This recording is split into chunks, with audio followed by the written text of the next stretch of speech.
Zamonaviy qullik, harom sevgi.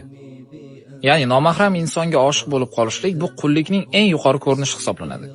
Erta tonggacha u bilan suhbatlashib chiqishlar, kechalari uchun yig'lab, qovoqlashib ketishlar, yonimga yetib keldisi yugurib yetib borishlar, kerak bo'lsa namozlarni qazo qilib yuborishlar.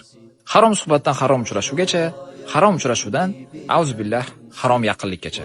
Agar mana shu oshiqlik qalbiga o'rnashib qolgan bo'lsa, endi Allohning roziligida uni roziligini ustun ko'radi. Butun qalbi bilan unga qullik qiladi. Shuning uchun ham ulamolar nikohdan oldingi sevgini shirk deb ataydi. Shirk bu dunyodagi eng og'ir gunoh. Allohga sherik keltirish. Nima uchun?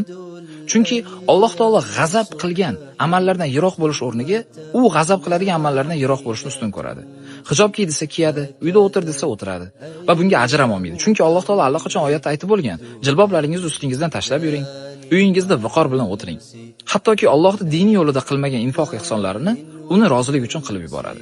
Ota-onasiga olib bermagan sovg'alarni olib beradi. Cho'ntagida 1 so'm puli bo'lmasa ham, qarz olib bo'lsa ham qiladi.